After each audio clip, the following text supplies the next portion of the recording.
Are you overspending? 10 warning signs to watch out for.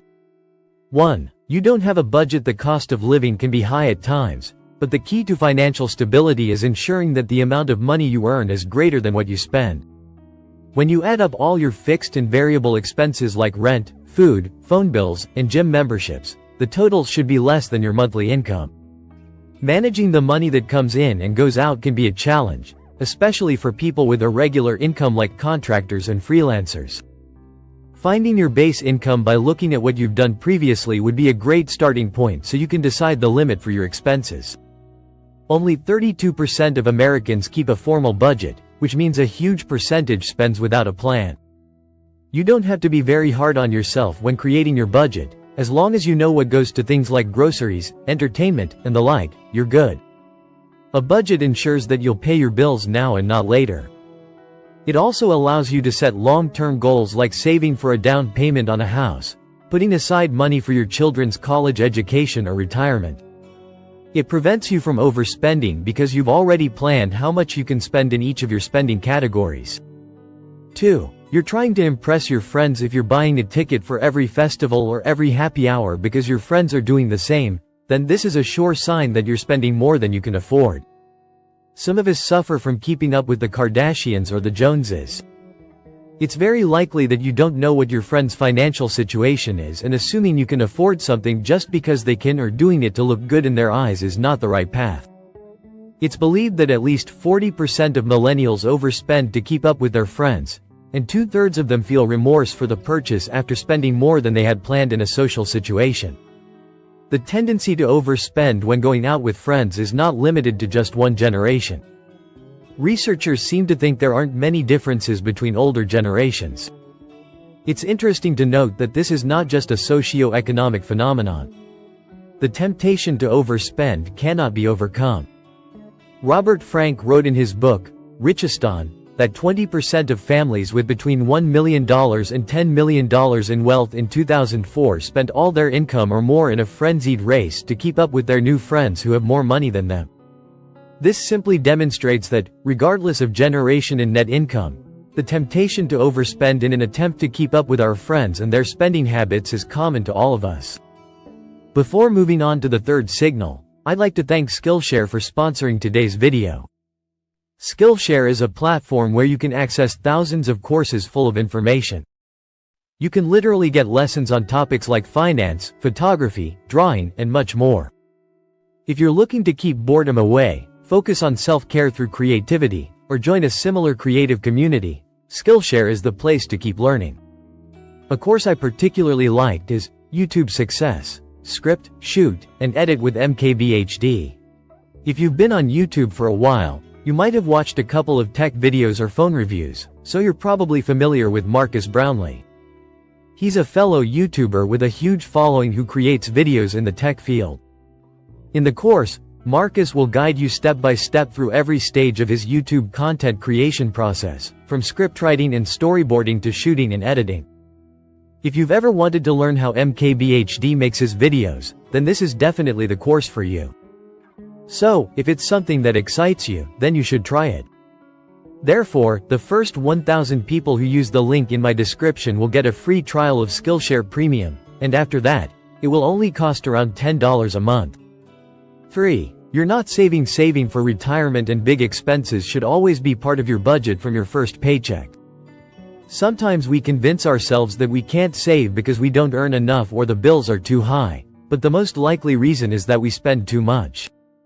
There are numerous fantastic apps that can help you analyze where most of your money is going and eliminate or reduce some things. A financial advisor can also help you develop a strategy for your short and long-term savings goals. Financial advisors recommend saving at least 10% of your income, but it all depends on the goals you have. Establish for yourself that it's acceptable to set aside a smaller figure for your savings if you're still paying off debts and a larger figure to pay them off, provided you have an emergency fund. It's important to remember that nothing lasts forever. At some point, you won't have your job anymore, and what you need is to have enough savings to maintain your lifestyle and be well. It's the responsibility of your current self to take care of your future self. So, if you can't set aside some money for this, then you're spending too much. Don't forget that everything you earn now is not just for you at the moment but also for later. If you don't have enough savings for later, how will you survive? 4. You always have money on your credit card before pulling it out to pay for small purchases. Think twice because you'll rack up debt before you know it. When you pull out that piece of plastic, remember that you're essentially taking out a loan. There's nothing wrong with using your credit card, but if you use it to pay for small things like a cup of coffee or a muffin, it's just another sign that you're spending too much. You should be able to pay for these things with the cash you actually have.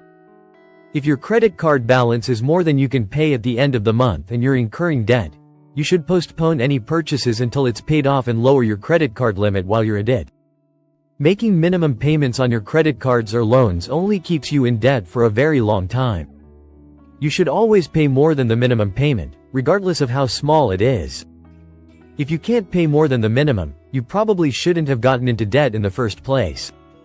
Reduce your expenses so you can make the extra payments. 5. You're making double purchases. This refers to buying items that you don't necessarily need and can't even remember why you bought them in the first place. Accidentally repurchasing things just shows how insignificant they are, and it's very easy to keep buying and wasting when you don't care about your purchases. Whatever drives you to buy that t-shirt in 4 different colors is simply incomprehensible. If you look around your house and realize it's full of things you don't even need, this is another sign that you're overspending. Just because the product is on sale doesn't mean you should buy more of it. If it's not something you constantly need, then you're overspending. Many people have this mentality that because something is on sale, they should buy more of it, but the fact is, if the product is on sale, it's likely to be on sale again later. So, don't try to stock up as much as possible thinking it's the only chance you'll have. Just buy what you need. 6. You're always anxious about money. You shouldn't worry about finances all the time. Whatever problem you have, try to face it head on, make a plan, and get all the help you'll need, perhaps through credit counseling. It might seem impossible to get your finances back on track, but you can always get assistance with the right tools. If talking about finances makes you anxious, then you probably have many negative feelings about money based on your past experiences with it. And if money is something you're always anxious about, then you're probably spending a bit too much. The best way to manage financial anxiety is to learn to take control. It's just money at the end of the day, and controlling it is possible. Dedicate as much energy as possible to personal finance, how to manage your money, and how to make a budget. So, once you get the hang of it, put it all into practice, and you might end up changing your attitude towards money. 7. You don't have an emergency fund. Just to clarify, your emergency fund is neither your savings account nor your credit card, it's your safety net. It's there for you to use in case of an emergency when you need money right away. Emergency funds reduce the stress and anxiety associated with money and give you peace of mind knowing you're covered if something happens. If you don't have one, end your frivolous spending and create one. If you haven't set aside emergency savings, it might be because you're spending too much. It's known that women tend to have less savings than men. On average, women save $2,000 while men save up to $7,000. A figure that varies widely based on factors like age, race, and income. If you haven't started yet, start with a manageable goal to reach your first milestone. Anything can happen, and you need to have enough money in case of an emergency. 8. You borrow from friends and family. If you constantly need to borrow money from family and friends or rely on someone else to pay your bills, you need to cut your expenses and start paying them yourself. It's like living paycheck to paycheck. It's about becoming smart with your finances and not hiding from them. It might seem like a good idea to take out a loan without having to pay interest, but if you're unable to repay the loan, tensions rise, and the relationship could be ruined. If you think about it, how would you feel if you gave a friend or family member a few $100s and never got it back? Don't put your relationships at risk because of a spending problem. 9. Your bills are paid late. One thing to keep in mind when it comes to late bill payments is that they incur fees and late charges, which are additional costs to pay. If you're mature enough to have bills, then it's fair that you pay them on time. If this becomes a problem, why not set up automatic bill payments so you're never late and ensure you have enough cash in separate bill accounts to pay them? Otherwise, you'll end up with overdraft fees on your account. According to a report by the Urban Institute published in 2014, about 1 in 20 people with a credit file is at least 30 days late on a credit or non-mortgage bill payment. Paying bills late because you don't have the money to cover them is a sign that you're spending too much and sends an alarm signal to credit issuers who may increase interest rates or lower your credit limit. According to the National Foundation for Credit Counseling, you'll also be hit with fees, and various late payments will damage your credit score. If you're late on payments over 180 days, your debt is automatically assigned to a collection agency or debt collector. Having debts and collections can lower your credit score and generally remain in your credit report for 7 years. What's worse is that your creditors or debt collectors can sue you and are authorized to take your paycheck to pay the debt you owe, according to the Federal Trade Commission. 10. You don't know what's left in your account. You won't know the balance of your bank account if you always spend money on something. It's also very likely that you're denying how much you really have. Some people are even afraid to check because they don't even want to know what's left.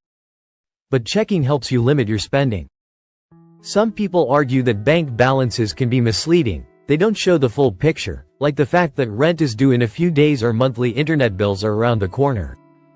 They don't warn you that the paycheck you just earned has to cover you for the next 2 weeks before the next one arrives.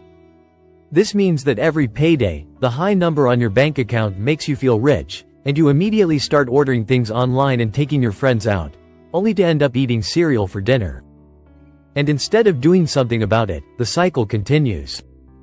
The best thing to do would be to check your account balance from time to time, while also deducting all your necessary bills and expenses to see what's left for you to spend on other things. You shouldn't be afraid to look at it. We would like to know about your experience regarding the topic covered today.